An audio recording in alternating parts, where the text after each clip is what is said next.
Ancient urban planning. Sustainable cities of antiquity.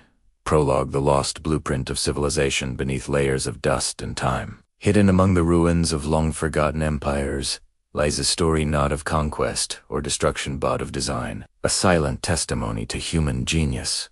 The ancient art of city building, from the fertile valleys of Mesopotamia to the mistreated temples of Mesoamerica, ancient people shaped their worlds with purpose. They carved harmony into stone, engineered balance into life, and aligned their cities not only with the earth, but with the heavens. Modern cities sprawl and suffocate beneath concrete and chaos, but thousands of years ago, the ancients built for eternity. They knew how to capture wind, channel water, and balance the needs of man with the breath of nature. Who were these architects of antiquity? What wisdom did they hold that we, in our age of technology, have forgotten? This is the story of humanity as first planners and the sustainable cities they built before history began. Chapter 1. Mesopotamia. Order from chaos. It began where two rivers kissed the Tigris and the Euphrates. The ancient Sumerians called this land Eden, the plain, a name that whispers faintly through time as Eden. Here around 4000 BCE, the first cities rose from mud and ambition. Uruk, Eridu, your names that echo light. Lost prayers. Their streets were laid out in deliberate patterns, their ziggurats soaring like stairways between man and the divine. Archaeologists have unearthed the clay tablets of city planners, the first blueprints ever drawn. Grids of streets, canals for irrigation, zones for trade, temples, and homes. The Sumerians didn't just build cities, they built systems. Uruk was once the beating heart of the ancient world. The largest city of its age, its walls stretched for miles, enclosing shrines, workshops, and homes for over 50,000 souls. At its core stood the great ziggurat of Inanna, a mountain of brick rising from the flat desert, designed to bridge heaven and earth. Each district had its purpose: water channels for crops, open courtyards for markets, and shaded arcades to defy the sun. Even sewage was directed through clay pipes, a marvel of early sanitation. In Mesopotamia, order triumphed over chaos. The rivers could flood, the sun could scorch. Yet the cities endured, sustained by planning, mathematics, and the rhythm of nature itself. It was here that humans learned to build not just for survival, but for civilization. Chapter 2. The Indus Valley. The forgotten eco-cities far to the east, where the Indus River winds through modern-day Pakistan and India. Another civilization bloomed, mysterious, silent, and astonishingly advanced. Harappa, Mohenjo-daro. Their names were lost to history until rediscovered in the 20th century. Yet their cities tell a story of harmony, a civilization centuries ahead of its time. Every street in Mohenjo-daro was perfectly aligned to the cardinal directions. The city grid divided into precise blocks, wide main streets intersected by narrow lanes, all leading toward open squares where life pulsed. But beneath the surface lay the true wonder. The world's first integrated drainage system. Brick-lined sewers ran under every home. Each house had its own bathroom, with sloped floors for runoff, and covered drains connected to larger street channels. Water, the source of life, was revered and respected. Great wells provided clean supplies, and public baths, like the Great Bath of Mohenjo-daro, stood as communal sanctuaries of purification. What is striking is not just the technology, but the philosophy. There are no grand palaces, no evidence of kings or conquerors. Instead, these were cities built for the people, equitable, efficient, and sustainable. Trade connected them across vast distances, yet they left behind no signs of war. Their civilization faded mysteriously around 1900 BCE, perhaps victims of shifting rivers or climate change. But the legacy of the Indus Valley remains a blueprint of urban balance, an ancient model for modern sustainability. Chapter 3. Egypt. Cities aligned with the gods, while the Indus people built for life. The Egyptians built for eternity. To them, architecture was not merely construction. It was divine alignment. Their cities and monuments mirrored the cosmos, each stone placed in sacred geometry. At the heart of their world stood Memphis and Thebes. Not chaotic clusters, but planned spiritual centers. The Nile dictated the rhythm of life, and Egyptian planners followed its flow with precision. Streets were oriented east to west, following the sun's eternal journey from birth to death. The Temple of Karnak aligned with the rising midwinter sun, a yearly reminder of rebirth. The pyramids of Giza, monumental tombs of kings, were positioned with mathematical perfection, aligned with the stars of Orion and the pole. But beneath the grandeur was practicality, a harmony between architecture and environment. Homes were built from mud brick, cool by day, warm by night. Storage granaries used airflow to preserve grain. Canals irrigated farmlands and supplied towns with water. The workers' village at Deir el-Medina stands as proof that Egyptian planners understood community. Uniform homes, streets, and even waste systems. A model of efficiency. To the Egyptians, urban planning was an act of devotion. Geometry was sacred.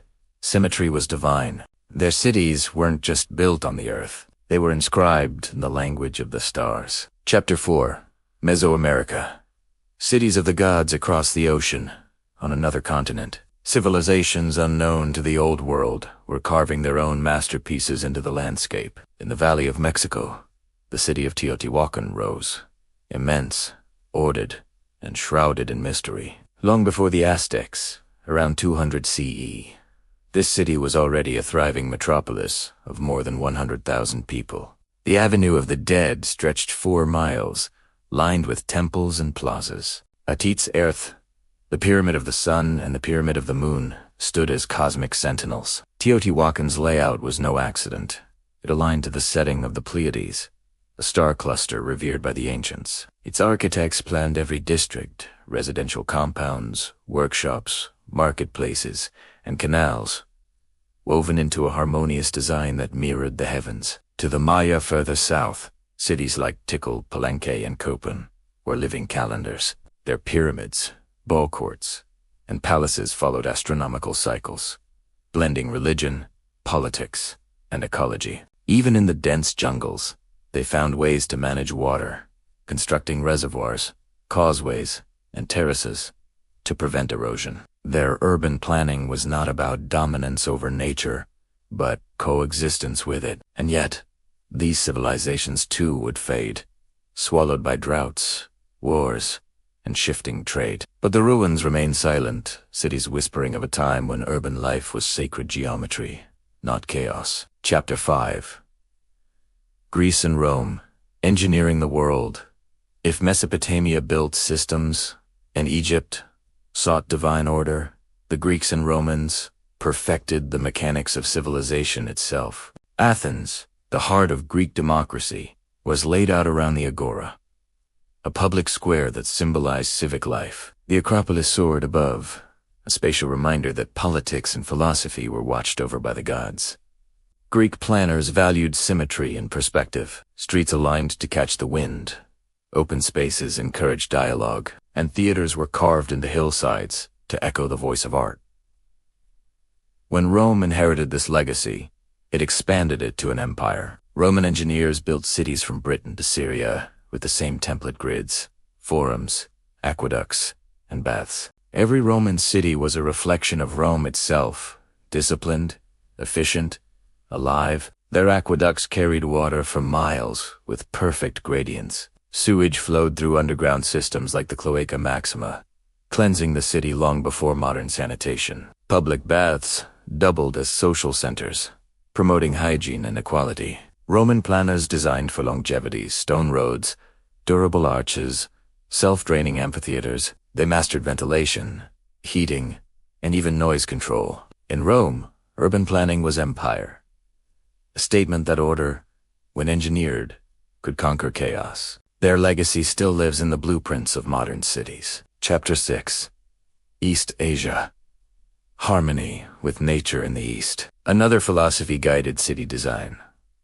One not of conquest, but of harmony. In ancient China, the capital of Chang'an during the Tang dynasty was one of the most advanced cities on earth. Its grid stretched in perfect balance, avenues wide enough for armies, markets arranged by trade type, and gates aligned to the cardinal directions. But behind the geometry lay a deeper principle: feng shui, the art of aligning human structures with the flow of nature's energy.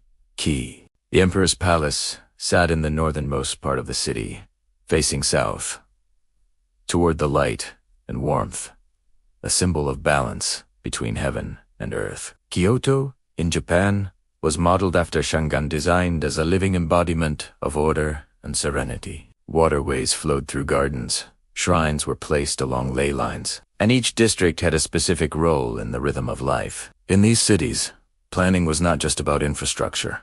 It was philosophy, spirituality, and aesthetics intertwined. They remind us that sustainability is not only environmental, but emotional, a harmony between human purpose and natural law. Epilogue lessons for the future, as we look upon the ruins of these once great cities, from Mohenjo Daro to Chang'an, we are reminded that progress is not always forward. Our skyscrapers may pierce the clouds. Our roads may stretch to the horizon, but we still struggle with problems. The ancients solved millennia ago: water management, sanitation, community, balance with nature. Perhaps the greatest wisdom of antiquity was not its technology, but its philosophy that cities must breathe, flow, and live with the world around them, not against it. The ancients built with purpose, patience, and reverence. They aligned their cities with stars, seasons, and rivers, ensuring that every stone served both men and the cosmos. In the ruins, we find not just relics, but reminders that civilization's true strength lies not in domination, but in design. Not in expansion, but in equilibrium. We are the inheritors of their forgotten blueprints, the descendants of builders who dreamed of eternity. And perhaps, if we listen to the echoes of their cities beneath the sands, jungles, and waves, we might once again learn how to build for forever.